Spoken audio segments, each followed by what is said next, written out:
सो अपने प्रोडक्ट्स को Amazon पर आपने लिस्ट तो कर दिया लेकिन सेल्स नहीं आ रही। कोई प्रॉब्लम वाली बात नहीं है। आज हमने अपने चैनल पर एक ऐसे गेस्ट को जो इनवाइट करा है जो कि Amazon एड्स में एक्सपर्ट हैं। वो बहुत सारी ब्रांड्स को हेल्प कर रहे हैं अपने बिजनेस को ग्रो करने में और एडवर्टाइजमेंट जो है उनको फिंगर टिप्स पे है। मतलब उनको एग्जैक्ट पता है कि कौन से प्रोडक्ट पर किस तरीके की एड्स को रन करना है, कैसे रन करना है, कौन से प्रोडक्ट आपको सेलेक्ट करने हैं अपनी इन्वेंट्री में। बहुत डिटेल्ड आज का पॉडकास्ट हम करने वाले हैं। सर को हमने इनवाइट करा है, बहुत टाइम से है हम ये ट्राई कर रहे थे एक पॉडकास्ट करें और फाइनली सर हमारे चैनल पर इनवाइटेड हो चुके हैं। सो आज की इस वीडियो में कंप्लीट बताने वाले हैं कि किस तरीके से आपको एड्स रन करनी है, कैसे आपको अपने प्रोडक्ट को सेलेक्ट करना है और हम आपके कुछ क्वेश्चंस को उनसे भी पूछेंगे एड्स के साथ साथ। जैसे बहुत सारे सेलर्स हमसे इंस्टाग्राम पर पूछते हैं, यूट्यूब पर पूछते हैं, सबके क्वेश्चंस के आंसर आज की इस वीडियो में मिलने वाले हैं। तो चलिए टाइम वेस्ट ना करते हुए इस वीडियो को करते हैं स्टार्ट और सर के साथ बातें स्टार्ट करते हैं। तो फर्स्ट ऑफ ऑल सर से मैं एक उनका क्विक इंट्रो लेना चाहूँगा। तो सर प्लीज़ आप अपने बारे में थोड़ा बताएं। जी, बहुत-बहुत शुक्रिया मिस्टर प्रभात मुझे आज इनवाइट करने के लिए। तो मेरा नाम सैमी अख्तर है। मैं एज़ अ सेलर अमेज़न के साथ जुड़ा था अराउंड द ईयर 2017 से और मैंने एक ब्रांड लॉन्च किया था और उसको लगभग 1.5 साल तक रन किया। उसको हम लोगों ने स्केल किया था लगभग 30 टू 40 लाख्स पर मंथ का रेवेन्यू तक और 1.5 साल रन करने के बाद मैं वो एग्ज़िट करके अपना एडवर्टाइज़िंग एजेंसी ओपन किया रिग्रो मीडिया के नाम से। उसमें लगभग हम लोग अभी 60 प्लस ग्लोबल ब्रांड्स मैनेज कर रहे हैं with 35 plus team members. Combinedly 100 million USD से ज़्यादा रेवेन्यू हम लोग मैनेज कर रहे हैं अभी। तो वही कर रहे हैं अभी, ब्रांड्स को मदद कर रहे हैं ताकि वो अपना एडवर्टाइजिंग को और बेटर समझ सके और ज़्यादा कन्वर्शन रेट लेके आ सके। ओके। तो बहुत अच्छी बात है सर, आप ब्रांड्स की हेल्प कर रहे हैं और इवन आप न्यू सेलर्स की भी हेल्प कर रहे हैं यूट्यूब के थ्रू। मैंने आपका चैनल जैसे देखा, आप बहुत ज़्यादा लोगों की हेल्प कर रहे हैं और इवन इंस्टाग्राम पर भी आप कर रहे हैं, तो एक बहुत अच्छी बात है। तो सर हमारे कुछ जो व्यूअर्स हैं उनके क्वेश्चंस थे, वो मैं आपसे कुछ पूछना चाहता हूँ अमेज़न एडवर्टाइजिंग से रिलेटेड। तो उसको हम स्टार्ट कर देते हैं। तो सर मैं आपसे ये पूछना चाह रहा हूँ फर्स्ट क्वेश्चन कि अमेज़न एड्स इम्पोर्टेंट क्यों है, या किसी भी तरीके के जो फ्लिपकार्ट या अमेज़न किसी पर भी अगर हम करें तो एड्स इम्पोर्टेंट क्यों है, मतलब क्या रोल है जो एड्स का? जी, बिल्कुल। तो यहाँ पे इस तरीके से होता है, देखिए जैसे आप कोई भी प्रोडक्ट आपको परचेज़ करने का इरादा हुआ कि चलिए मुझे एक प्रोडक्ट परचेज़ करना है as for example water bottle. तो आप जाते हैं अमेज़न पे, आप जाके सर्च करते हो वाटर बॉटल, ठीक है? अभी बहुत सारा प्रोडक्ट्स वहाँ पे शो होता है। कुछ-कुछ में रिव्यूज़ ज़्यादा होता है, कुछ-कुछ डिज़ाइन अलग होता है, कुछ-कुछ का प्राइस अलग होता है। लेकिन आप देखेंगे नीचे स्क्रॉल करके तो वहाँ पे मल्टीपल पेजेज़ है, 20, 30, 40 पेजेज़ है। तो अभी यहाँ पे ये चांस हो जाता है, आप अगर उस मार्केट में आते हैं, आप प्रोडक्ट लॉन्च करते हैं, क्योंकि हर एक प्रोडक्ट में आप देखेंगे 10-20 पेज तो है ही। तो आपका प्रोडक्ट सामने आना, क्योंकि कस्टमर जब मैं परचेज़ करता हूँ, मैं फर्स्ट पेज या सेकंड पेज के अलावा कहीं पे जाके परचेज़ नहीं करता हूँ। हर एक कस्टमर सेम करता है, फर्स्ट पेज या सेकंड पेज छोड़ के कहीं पे परचेज़ नहीं करता है। तो आपका प्रोडक्ट अगर फर्स्ट पेज या सेकंड पेज में नहीं है, आप अगर कस्टमर के सामने नहीं आते हैं, तो कस्टमर को पता कैसे चलेगा कि आपका कौन-सा प्रोडक्ट है? और पता अगर नहीं चलेगा तो आपको इनिशियल सेल कैसे आएगा? अभी अमेज़न क्या है, एक एल्गोरिदम है। आपको जैसे सेल मिलता है, वो दूसरे सेल लेके आते हैं और आपको इनिशियल अगर सेल ही नहीं मिलता, तो आपको दूसरे सेल भी नहीं मिलेगा। तो ये मेन चीज़ है। आपका इनिशियली कस्टमर के सामने लेके आना होता है प्रोडक्ट को, ताकि आपका प्रोडक्ट को लोग देखें और उसको परचेज़ करें। और तभी आपका एक एक मोमेंटम बन जाता है, ठीक है? एक मोमेंटम, ताकि क्या हो, आपका एक सेल आएगा, उसके बाद वो दूसरे सेल लेके आएगा और इसी तरीके से रैंकिंग बनता रहता है। और अमेज़न ये एक एसईओ प्लेटफ़ॉर्म है, जिसका जितना रैंकिंग होगा, जितना बढ़िया रैंकिंग होगा, उसको उतना सेल मिलेगा। तो इसीलिए इनिशियली एड्स बहुत इंपॉर्टेंट होते हैं, क्योंकि इनिशियली वो आपको एक पुश दे देता है और वो पुश बहुत इंपॉर्टेंट होता है इनिशियली, ताकि आपका और अच्छे से रैंक हो और अच्छे से सेल हो। Okay, that's great sir, great. तो बहुत सारे जो व्यूअर्स हैं उनको हेल्प मिलेगी इस क्वेश्चन के आंसर से। सर सेकंड क्वेश्चन जो बहुत सारे लोग पूछते हैं, जो बिगिनर्स होते हैं, कि ठीक है अगर मैं अपने एड्स को रन करना चाहता हूँ, सब कुछ अगर आपने मुझे बता दिया और मैं एड्स को रन करना चाहता हूँ, तो किस-किस तरीके की एड्स होती हैं जो मुझे रन करनी चाहिए? जैसे उनको नॉलेज नहीं है किस-किस टाइप की एड होती है, तो कौन-कौन से टाइप्स हुँ, की हुँ। एड होती है और उनके क्या-क्या बेनिफिट्स होते हैं? जी। तो देखिए एड्स तो बहुत तरीके का होता है, ठीक है? फर्स्ट मैं सब सेलर को जो एक्सेस है वो बता देता हूँ। फर्स्ट होता है स्पॉन्सर्ड प्रोडक्ट्स। स्पॉन्सर्ड प्रोडक्ट्स होता है, उसके बाद होता है स्पॉन्सर्ड ब्रांड्स, उसके बाद आता है स्पॉन्सर्ड डिस्प्ले। ये वो 3 चीज़ जो नॉर्मल सेलर्स को मिल जाता है। मतलब स्पॉन्सर्ड डिस्प्ले और ब्रांड्स, ऑब्वियसली आपको ब्रांड रजिस्टर होना पड़ेगा तब मिलेगा। लेकिन यहाँ पे और एक चीज़ आ जाता है, आपका DSP. TSP demand side platform, जो आप अगर बहुत ज्यादा स्पेंड कर रहे हैं तब आपको दिया जाता है शेयर्ड एक्सेस इंडिया पे, बाहर अगर सेल कर रहे हैं तो आपको शेयर्ड एक्सेस मिलता है, आप खुद के लिए भी ले सकते हैं। Sponsored products maximum sellers use करेंगे फर्स्ट ऑफ ऑल, क्योंकि उसमें 90% आपका स्पेंड बजट वहां पे कंज्यूम होता है। और जब आप स्टार्ट करते हैं इनिशियली तो आपको ज्यादा कुछ करना नहीं होता है। आपको ऑप्शन आता है ऑटोमेटिक कैंपेन का और मैनुअल कैंपेन का। यहाँ पे जब आपका प्रोडक्ट लिस्टिंग बिल्कुल नया है तो मैं आपको सजेस्ट करूंगा ऑटोमेटिक कैंपेन ना रन करने का। क्यों? क्योंकि ऑटोमेटिक कैंपेन जब आप स्टार्ट करते हैं कोई प्रोडक्ट जो इस पे ऊपर अभी सेल बहुत कम आया या फिर बिल्कुल नहीं आया है, तो अमेजोन के पास कोई डेटा नहीं है ताकि वो देख सके कि ये प्रोडक्ट किस टाइप ऑफ ऑडियंस को सूट करेगा। अब उनके पास अगर डेटा नहीं है तो वो क्या करेगा ना, वो शो करेगा हर एक आदमी को जिनको वो उनको लगता है कि हाँ खरीद सकता है। अभी आपका सोचिए कैट प्रोडक्ट है, कोई कैट बेल्ट है, कैट कैट कॉलर बेल्ट है, और आप एड रन करें ऑटोमेटिक, कोई कस्टमर आता है सर्च करता है डॉग बेल्ट, तब भी आपका प्रोडक्ट शो कर सकता है। लेकिन अभी तो क्वेश्चन आएगा ये तो बिल्कुल रेलिवेंट नहीं है। तो ये एक प्रॉब्लम आता है ऑटोमेटिक में अगर आप इनिशियली स्टार्ट कर देते हैं एकदम स्टार्टिंग से, जब अमेजोन के पास कुछ डेटा नहीं है। तो इसका सोल्यूशन क्या है? आप स्टार्ट कीजिए एग्जैक्ट मैच से, क्योंकि आपको इनिशियली शायद 25-30 कीवर्ड्स ऑलरेडी मिल चुका होगा, और उस कीवर्ड से आप आपका एग्जैक्ट मैच स्टार्ट कीजिए। एक एक कैंपेन में आप 5 कीवर्ड्स डालिए, सेम एक ही एड ग्रुप रहेगा, एक एड ग्रुप में 5 कीवर्ड्स। दूसरा एड ग्रुप, दूसरा कैंपेन क्रिएट कीजिए, एक ही एड ग्रुप रहेगा, 5 कीवर्ड्स। और सेम तरीके से आपको सेम कीवर्ड्स के ऊपर फ्रेज मैच रन करना है। अभी फ्रेज मैच क्यों रन करना है? क्योंकि जो कीवर्ड्स होता है जिसमें 2 वर्ड रहता है, जैसे सोचिए वाटर बॉटल, वाटर एक वर्ड हुआ, बॉटल एक वर्ड हुआ, ये बहुत छोटा कीवर्ड है, और छोटा कीवर्ड जनरली बहुत एक्सपेंसिव होता है। एक्सपेंसिव मतलब ज्यादा वो स्पेंड करेगा, एक कॉस्ट हाई रहेगा। लेकिन जैसे कीवर्ड बड़ा हो जाता है, जैसे water bottle for 5 year old, 6-7 keyword आ गया यहाँ पे। कीवर्ड जितना बड़ा होता है उसमें कन्वर्जन रेट उतना ज्यादा आता है, उसमें उतना एक कॉस्ट लो रहता है। तो हमेशा फ्रेज मैच का एक ही फोकस रहता है, ताकि जो शॉर्ट टेल वर्जन आप यूज करें एग्जैक्ट मैच में, उसका लॉन्ग टेल वर्जन आपको ढूंढ के दे। तो ये 2 कैंपेन हमेशा स्टार्टिंग में रन कीजिए, 1 हफ्ता जाने दीजिए, उसके बाद जाके ऑटोमेटिक कैंपेन रन कीजिए। ऑटोमेटिक में आपका एक सिंपल चीज है, ऑटोमेटिक सिंपल आपको टर्न ऑन करना है, और अब आप देखेंगे ऑटोमेटिक आपका बहुत अच्छा परफॉर्म करेगा। बजट एकदम कम रखिए, 50 रुपीज से स्टार्ट कीजिए, और धीरे धीरे आप इंक्रीज कीजिए अगर आपको लगता है कि हाँ परफॉर्मेंस अच्छा आ रहा है। ओके, तो 50 रुपीज जो आपने बताया, 50 रुपीज डेली बजट? जी जी जी जी, ओके ओके सर, बहुत सही आपने इसका आंसर दिया है, और होप लोगों को पता लगा होगा कितनी तरह टाइप की ऐड होती है और उनका क्या बेनिफिट्स होता है। तो सर, हमारा थर्ड क्वेश्चन जो हमारे व्यूअर्स हमसे पूछते हैं कि जब मैं अपनी एक रेड जो ऐड को रन कर रहा हूँ, अपना कैंपेन हम्म। सेट कर रहा हूँ, तो मुझे क्या टिप्स को फॉलो करना चाहिए, या एक जो प्रो सेलर है वो मुझे क्या टिप देंगे जो मैं उसके अंदर अप्लाई करूँ? जी जी जी जी। तो यहाँ पे जो पहले मैंने बताया ना कि जब हम लोग कैंपेन क्रिएट करते हैं, सोचिए हम लोग के पास 5 कीवर्ड्स हैं, तो हम लोग क्या करेंगे, एक ही कैंपेन बनाएंगे, और एक कैंपेन में एक ही एड ग्रुप रहेगा, और उसमें सिर्फ 5 की से 6 कीवर्ड रहेगा, ज्यादा कीवर्ड्स हम लोग डालते नहीं है। क्यों नहीं डालते हैं? क्योंकि आप देखेंगे अगर आपको 5 कीवर्ड में से या फिर 6 कीवर्ड में से एक कीवर्ड में सेल आना स्टार्ट हो गया, तो अमेज़न क्या करता है ना, बजट पूरा उसी कीवर्ड में डाल देता है। बाकी जो 5-6 कीवर्ड है उसके ऊपर फोकस जाता नहीं है अमेज़न का। तो इस पर्टिकुलर चीज से बचने के लिए हम लोग जितना कम हो सके कीवर्ड डालते हैं, ताकि बजट इवनली डिस्ट्रीब्यूट हो सके। और सेकंड चीज है exact match, phrase match. Same budget रखिए, बिड्स बहुत कम रखिए, सजेस्टेड बिड पुट मत कीजिए, और आप धीरे धीरे देखिए कि हाँ आपका इंप्रेशन कितना आ रहा है। इंप्रेशन जैसे जैसे आएगा, अगर नहीं आ रहा है तो आप जाके बेड्स को 15% इंक्रीज कीजिए हर एक दिन। और एक चीज हो सकता है, अगर आपका बजट बहुत कम है, सोचिए 50 रुपीज आप स्टार्ट कर रहे हैं एक कैंपेन का, अगर आप देखते हैं 3-4 दिन लगातार आपका आउट ऑफ बजट हो रहा है, तो आप वेट कीजिए 2-3 दिन अगर सेम चीज हो रहा है तो जाके आप बजट को 30% इंक्रीज कीजिए। ये हुआ आपका मैनुअल कैंपेन्स का। यहाँ पे सेकंड चीज आता है ऑटोमेटिक कैंपेन। ऑटोमेटिक कैंपेन को हम लोग कैसे रन करते हैं? तो ऑटोमेटिक कैंपेन हम लोग जब रन करते हैं ना, ऑटोमेटिक कैंपेन में आप देखेंगे 4 टारगेटिंग रहता है, एक close match, loose match, substitute, complements. Close match and loose match क्या करता है आपका, जनरली कीवर्ड्स को फोकस करता है। कॉम्प्लीमेंट एंड सब्स्टिट्यूट आपका प्रोडक्ट्स को फोकस करता है। तो हम लोग क्या करते हैं, हम लोग ऑटोमेटिक कैंपेन अगर बनाना है, हम लोग जाके 4 ऑटोमेटिक कैंपेन बनाते हैं। फर्स्ट ऑटोमेटिक कैंपेन होगा क्लोज मैच के लिए, मतलब सिर्फ क्लोज मैच का टारगेटिंग ऑन रखेंगे, बाकी जो 3 टारगेटिंग है उसको पॉज रखेंगे। ये हुआ आपका ऑटोमेटिक कैंपेन का क्लोज मैच।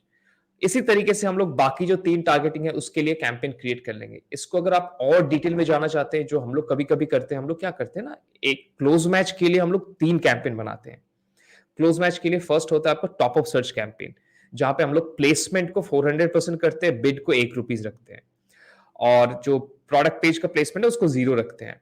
सेम आता है आपका प्रोडक्ट पेज प्लेसमेंट का क्लोज मैच के लिए। उसमें हम लोग क्या करते हैं, टॉप अप सर्च को 0 रखते हैं और आपका प्रोडक्ट पेज को 400% रखते हैं। मतलब आप ही अभी आपका बिड आ जाएगा लगभग ₹5 का। और एक आता है rest of search. Rest of search थोड़ा कॉम्प्लिकेटेड हो जाता है। यहाँ पे बिड्स भी सेम रहता है, कुछ ज्यादा छेड़छाड़ नहीं रहता है और बिड्स बहुत लो रहता है, प्लेसमेंट में कोई चेंजेस नहीं रहता है। यहाँ पे सिंपली हम लोग को वेट करना होता है कि अमेज़न जैसे-जैसे क्या होता है, क्योंकि रेस्ट ऑफ सर्च हमेशा प्रॉफिटेबल रहता है, बहुत ज़्यादा अच्छा अकॉस देता है। तो अमेज़न जब देखता है कि आपका रेस्ट ऑफ सर्च में ज़्यादा सेल आ रहा है, तो वो क्या करेगा ना, top of search and product page में ज़्यादा फोकस नहीं करेगा, सब बजट एलोकेट करेगा रेस्ट ऑफ सर्च में। तो ये टेस्टिंग के ऊपर आता है रेस्ट ऑफ सर्च बहुत ज़्यादा। इसीलिए आप देखेंगे अगर आप 12-16 कैंपेन क्रिएट करते हैं ऑटोमेटिक कैंपेन के लिए, तब आपका रेस्ट ऑफ सर्च प्लेसमेंट्स बहुत बहुत कैंपेन से बहुत अच्छा आना स्टार्ट हो जाएगा और उसमें ऑटोमेटिक बहुत अच्छा परफॉर्म करेगा, बहुत कम एकॉस के साथ। तो ये कुछ जनरल टिप्स है जो आप यूज कर सकते हैं। एक दूसरा आता है आपका प्रोडक्ट टारगेटिंग। प्रोडक्ट टारगेटिंग में हम लोग जनरली क्या किस तरीके से स्टार्ट करते हैं, जो न्यूली लॉन्च्ड होता है, वहाँ पे एक ऑप्शन है न्यूएस्ट अराइवल्स। टॉप में आपका राइट साइड में एक चेक बॉक्स का ऑप्शन रहता है, ड्रॉप डाउन। वहाँ पे आप न्यूएस्ट अराइवल सिलेक्ट कर सकते हैं। सब न्यू प्रोडक्ट्स जो लॉन्च हुआ है वो दिखाता है, या फिर हॉट न्यू रिलीजेस वहाँ पे भी दिखाता है।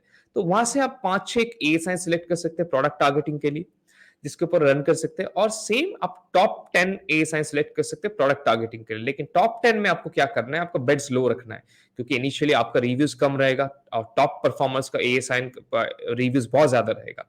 लेकिन अमेज़न में एक चीज है, आपका हर एक बिड्स के लिए प्लेसमेंट अवेलेबल है। तो इसीलिए आपका बिड्स अगर कम भी है, फिर भी आपको इंप्रेशन मिलता रहेगा और उसमें क्या होगा, आपका एकॉस भी कम रहेगा और आपका परफॉर्मेंस अच्छा आएगा। Okay, okay, great. तो सर, जिसको ये प्रो टिप्स मिल जाते हैं और सपोज करते हैं वो एक सेलर है जिसकी 500 एसकेयूज है, यानी इन्वेंट्री में 500 एसकेयूज हैं, और अब उसको ये समझ में नहीं आ रहा कि अपने कौन से प्रोडक्ट के ऊपर वो एड रन करे, या फिर कौन सा उसका प्रोडक्ट ऐसा है जो बेस्ट सेलिंग में चल रहा है, बेस्ट उसको विजिबिलिटी मिली, लेकिन उसे पता नहीं है कि वो कैसे इसे जी फाइंड आउट करेगा। तो ये किस तरीके से उसे फाइंड आउट करना चाहिए और कौन कौन से एसकेयूज को लेके उनके ऊपर एड्स रन करने चाहिए? जी, जी, जी। तो सबसे पहले देखिए एड्स किसके ऊपर अच्छा परफ़ॉर्म करता है, कौन-सा प्रोडक्ट्स के ऊपर जिसका ऑलरेडी कन्वर्शन रेट बहुत अच्छा है। तो कन्वर्शन रेट आप कैसे पता करेंगे? आप देखेंगे यूनिट सेशन परसेंटेज बोल के एक ऑप्शन आता है बिज़नेस रिपोर्ट में। बिज़नेस रिपोर्ट में आप जाएँगे, उसके बाद आप आएँगे detail page by child ASI. वहाँ पे आप देखेंगे एक ऑप्शन है आपका, वहाँ पे शो करता है यूनिट सेशन परसेंटेज एक-एक एएसआई वाइज़। तो वहाँ से आपको पहले पता चल जाएगा, जिसका भी यहाँ पे देखेंगे यूनिट सेशन परसेंटेज 8% या 10% है, उसको आप सिलेक्ट कर लेंगे पहले। और दूसरा आप क्या फ़िल्टर डालेंगे जिसमें सेल अच्छा खासा आया है। तो उसमें से आप टॉप 10 एएसआई सिलेक्ट कर सकते हैं फर्स्ट रन ऑफ एडवर्टाइजिंग के लिए। क्योंकि आप सबके ऊपर अगर आप एड्स चलाएँगे तो आपका उतना बजट रहेगा नहीं। ठीक है? इनिशियली आप सिलेक्ट कीजिए फर्स्ट टॉप 10। टॉप 10 मतलब लास्ट 90 डेज़ में जिसने सबसे ज़्यादा सेल जनरेट किया है। अभी उसमें से आपको सॉर्ट करना है जिसमें आपका यूनिट सेशन परसेंटेज 8% से ज़्यादा है। या फिर आप इनिशियली 6% पे सिलेक्ट कर सकते हैं। क्यों? क्योंकि उसमें ऑलरेडी अगर आप एड्स रन करेंगे तो परफॉर्मेंस अच्छा आएगा, क्योंकि ऑलरेडी अभी कस्टमर आ रहे हैं, परचेज़ कर रहे हैं, कन्वर्जन रेट अच्छा है। तो ये आपका फर्स्ट ऑप्शन रहेगा चूज़ करने का कि किसके ऊपर एड्स रन करना चाहिए। तो वो हो गया टॉप 10 आपको मिल गया, उसके ऊपर आप स्टार्ट कीजिए। जैसे-जैसे वो वाला ऑप्टिमाइज़ होता है ना, जैसे-जैसे आपका स्पेंड ऑप्टिमाइज़ होता है, आप दूसरा जो नेक्स्ट टॉप 10 है, उसके ऊपर सिलेक्ट कर सकते हैं। एक साथ अगर आप करेंगे तो आपका डेली बजट बहुत ज़्यादा कंज़्यूम हो जाएगा। तो इसी तरीके से आप वेट कीजिए फेजेस में और दूसरे दूसरे लेयर में जाइए, उसके बाद थर्ड लेयर में जाइए। इस तरीके से सबसे बेस्ट ऑप्शन रहता है। ओके। सर, एक नेक्स्ट क्वेश्चन जो मेरे माइंड में भी था कि जो टॉप ब्रांड्स हैं, जो ऑलरेडी जो नोन ब्रांड्स हैं, जिन्हें सभी जानते हैं, हुँ, अगर वो अमेज़न पे अपने प्रोडक्ट को सेल करना स्टार्ट करते हैं, तो क्या उन्हें भी एड्स रन करनी पड़ेंगी? और अगर वो एड्स रन करेंगे तो क्या उनके लिए वो बेनिफिशियल होगा या नहीं होगा? जी, जी। जैसे देखिए हम लोग को कुछ ब्रांड्स के साथ काम कर रहे हैं जिनका मार्केटिंग स्पेंड मंथली 1 करोड़ का है, ठीक है? वो एक ऐसा ब्रांड है, वो मतलब एक पोर्टफोलियो ऑफ ब्रांड्स है, काइंड ऑफ एग्रीगेटर। वो हिंदुस्तान यूनिलीवर का वन ऑफ द कॉम्पिटिटर्स है। उनके पास लगभग 12-14 ब्रांड्स हैं जो उनके अंडर में है। तो उनका मंथली स्पेंड है 1 करोड़ एड स्पेंड। अभी उनके लिए वो ऑब्वियसली स्पेंड कर रहे हैं। क्यों? क्योंकि वो चाहते हैं ज़्यादा से ज़्यादा कस्टमर आएँ। अभी वो लोग किस तरीके से काम करते हैं, वो एलटीवी के ऊपर काम करते हैं, कस्टमर एक्विजिशन कॉस्ट के ऊपर काम करते हैं। अभी वो देखते हैं कि अगर उनको एक कस्टमर लेके आने के लिए सोचिए, उनका प्रोडक्ट का कॉस्ट है ₹500, एक प्रोडक्ट को सेल कराने के लिए उनको खर्चा हो रहा है ₹1000, तो आप देखेंगे अरे! यहाँ पे तो डबल कॉस्ट हो रहा है, प्रोडक्ट का प्राइस से ऊपर कॉस्ट हो रहा है, प्लस आपको फीस डालना है, तो वो प्रॉफिटेबल कैसे होंगे? तो वो लोग किस तरीके से कैलकुलेट करते हैं, वो देखते हैं कि हाँ, चलो एक कस्टमर मेरे घर में आ गया और एक कस्टमर को लाने के लिए मेरा ₹1000 खर्चा हुआ। अभी वो देखते हैं एक कस्टमर को कितने बार परचेज़ करा सकते हैं 1 साल में। रिपीट परचेज़ जिसको हम लोग बोलते हैं। अमेज़न में सब्सक्राइब एंड सेव का ऑप्शन है, बहुत सारे क्रॉस सेलिंग अपॉर्च्युनिटीज़ है, स्पॉन्सर्ड डिस्प्ले में आप टारगेट सेट कर सकते हैं जो पहले आपका परचेज़ किया है। तो इसमें क्या हुआ वो टारगेट करते हैं चलो एक कस्टमर मेरे से अगर 10 बार खरीदता है 1 साल में, तो मेरा वहाँ पे पैसा उठ गया और प्रॉफिट में मैं हूँ। तो वो देखते हैं 1 साल में कितने प्रॉफिट निकाल सकते हैं एक कस्टमर से, वो हो जाता है उनका एलटीवी लाइफ टाइम वैल्यू पर कस्टमर। अभी वो ये भी देखते हैं कि वो एक कस्टमर उनका कितना साल तक उनके साथ रहता है। मैक्सिमम केसेस में 3, 4, 5 साल तक रहता है अगर प्रोडक्ट क्वालिटी बहुत अच्छा है तो। तो अब देखिए जो कस्टमर उनको ₹1000 लगा था अभी उन्होंने ऑलरेडी वहाँ से 20,000 निकाल लिया है। ऑब्वियसली टाइम पीरियड अलग है लेकिन इस तरीके से वो लोग काम कर रहे हैं जनरली एडवर्टाइजिंग के ऊपर और हाँ, वो लोग एडवर्टाइजिंग रन करते हैं और बहुत अच्छे-अच्छे बजट के साथ करते हैं। जैसे मैंने आपको बताया ना 1 करोड़ का उनका मंथली स्पेंड है एक ब्रांड में। Okay, okay. तो सर जैसे बड़ी ब्रांड्स हैं जो कि करोड़ के अंदर स्पेंड कर देते हैं और एक नया सेलर है जो बिल्कुल मतलब इनिशियल स्टेज पर है और वो स्टार्ट कर रहा है। तो उसे कितना बजट रखना चाहिए अपने लिए स्टार्टिंग में और कैसे-कैसे मतलब कितना-कितना उसको ग्रो करना चाहिए? कितना-कितना बजट उसको जी। बढ़ाना चाहिए? जी, जी, जी। देखिए यहाँ पे बजट एक ऐसा चीज़ है जो कंप्लीट डिपेंड करता है मार्केट कैसे बिहेव करता है। आप इनिशियली आप ₹500 का डेली बजट से स्टार्ट तो कर सकते हैं, ठीक है? कि चलो मैं एक प्रोडक्ट लॉन्च करने वाला हूँ, प्रोडक्ट का डेली सेल्स मैं जो टारगेट कर रहा हूँ, वो है 10 सेल पर डे और आपने स्टार्ट किया ₹500 का डेली बजट के साथ। क्योंकि हम लोगों का अमेज़न इंडिया में क्या है, आप डायरेक्टली जो ऑर्डर आता है, ऑर्डर वैल्यू से आपका एड स्पेंड डिडक्ट होता है, जो अमेज़न अकाउंट बैलेंस है। तो आप 500 से स्टार्ट करते हैं इनिशियली 500 मतलब मैं अज्यूम कर रहा हूँ आप 10 कैंपेन क्रिएट करेंगे या फिर 5 कैंपेन अगर ₹100 का बजट है तो। तो आप देखिए वो उसको ऑप्टिमाइज़ कीजिए उसके बाद अगर आप देखते हैं कि हाँ, चलो ₹500 डेली स्पेंड में मेरा स्पेंड पूरा खत्म हो रहा है, लेकिन एड्स का परफॉर्मेंस अच्छा आ रहा है, तो आप और ढालेंगे उसमें, और डालेंगे तो आपको और वहाँ पे बेनिफिट मिलेगा। लेकिन क्या होता है जब प्रोडक्ट न्यू होता है ना, तो आपका स्पेंड ज़्यादा होता है। ऐसा हो सकता है आपका ए-कॉस्ट जाएगा 50% 60% लेकिन वो जो ए-कॉस्ट है वो धीरे-धीरे नीचे आता है जैसे-जैसे आपका ऑर्गेनिक रैंक बढ़ता है। जब आपका प्रोडक्ट न्यू है, एकदम न्यू है, तब आपका ऑर्गेनिक ज़्यादा रैंकिंग होता नहीं है। अभी अगर आपका 1 सेल आता है एड से, तो आपका 1 सेल आएगा ऑर्गेनिकली। बहुत सारे केसेस में अगर कॉम्पिटिटिव मार्केट है, तो एक ऑर्गेनिक सेल भी नहीं आता है, टाइम लगता है। और जब हम लोग करते हैं ना एक मैच्योर्ड प्रोडक्ट जिसमें सोचिए 1000-2000 रिव्यूज़ है, अच्छा खासा रैंकिंग बना चुका है। उसमें अगर 1 सेल आता है पीपीसी से, तो हम लोग अज़्यूम करते हैं नेक्स्ट 3 मंथ्स में हम लोग को 4 ऑर्गेनिक ऑर्डर आना चाहिए। तो इसी तरीके से क्योंकि उनका अभी आप देखेंगे उनका 3-4 हज़ार ऑर्गेनिक कीवर्ड्स के लिए रैंक्ड है। तो इस तरीके से जब रैंकिंग बन जाता है तब आप कितना स्पेंड करेंगे 5%, 2%, 3% आप टोटल एड्स में स्पेंड करेंगे आपका सोचिए आपका सेल आ रहा है ₹1000 का, उसके लिए आप हार्डली ₹20-30 स्पेंड करेंगे। तो वो स्टेज में जाने के लिए एक टाइम गैप लगता है क्योंकि उस टाइम पीरियड में आपका रैंकिंग होता रहता है क्योंकि ये एसईओ स्लो प्रोसेस है। तो इसी तरीके से बजट को भी देख सकते हैं कि चलो ₹500 में मेरा खत्म नहीं हो रहा है और कैंपेन क्रिएट करता हूं मैं या फिर सोचिए ₹500 खत्म हो रहा है लेकिन अच्छा परफॉर्मेंस नहीं आ रहा है तो आप कट डाउन कीजिए जो अच्छा परफॉर्म नहीं कर रहा है उसको कट डाउन कीजिए ये भी देख सकते हैं आप कि आपका कैंपेन में परफॉर्मेंस क्यों खराब आ रहा है क्या वो एड्स की वजह से आ रहा है क्या वो आपका प्रोडक्ट अभी तक रेडी नहीं है एड्स लेने के लिए ये आपको चेक करना है। एड्स लेने के लिए रेडी नहीं है मतलब उसमें शायद रिव्यूज़ बिल्कुल नहीं है या फिर बहुत कम है। उनका इमेज शायद सही नहीं है, जो आप चेक कर सकते हैं। सीटीआर एक मैट्रिक्स आता है एडवर्टाइजिंग डैशबोर्ड पे, क्लिक थ्रू रेट जिसको हम लोग बोलते हैं एड्स का डॉक्टर। तो वो आपको बता देता है कि हाँ, अगर सीटीआर आपका बहुत कम है, चलो एक एज़ फॉर एग्जांपल 0.4 से कम है।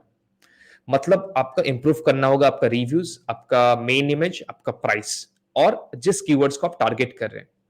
तो इससे आपको पता चल जाएगा कि हाँ, मेरा अगर बजट बहुत ज़्यादा स्पेंड हो रहा है और मेरा अभी तक प्रोडक्ट सही नहीं बना है, तो मैं शायद प्रोडक्ट में ज़्यादा स्पेंड कर सकता हूँ सही बनाने के लिए और उसके बाद जाके अपना एड का स्पेंड बढ़ा सकता हूँ।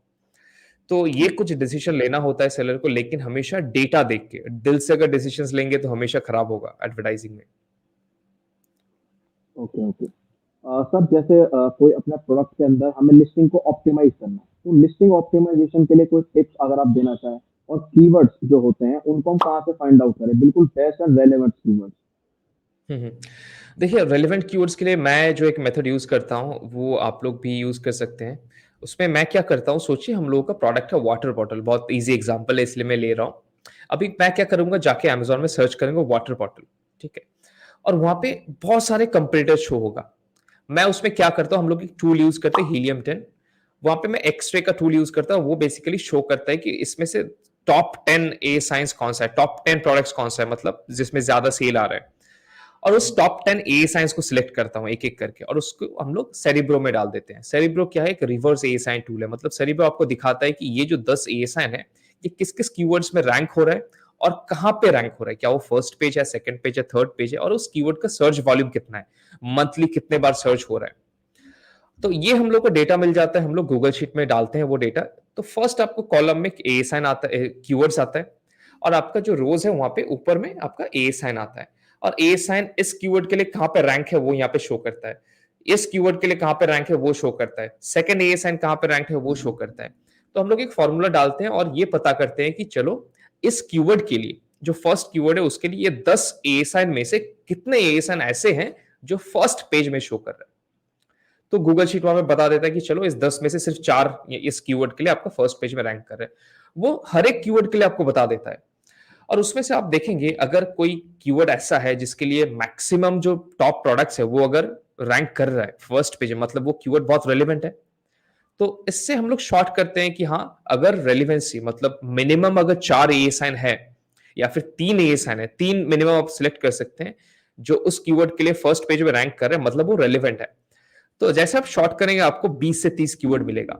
वो होगा फर्स्ट सेट ऑफ कीवर्ड्स जो आप यूज करेंगे। फर्स्ट आपका एडवर्टाइजिंग में, सेकंड आपका title and bullet points and जो आपका बाकी पार्ट्स है उसमें। सेकंड आ जाता है अदर लैंग्वेजेस, जैसे तमिल हुआ, हिंदी हुआ, जो आपको मिल जाएगा।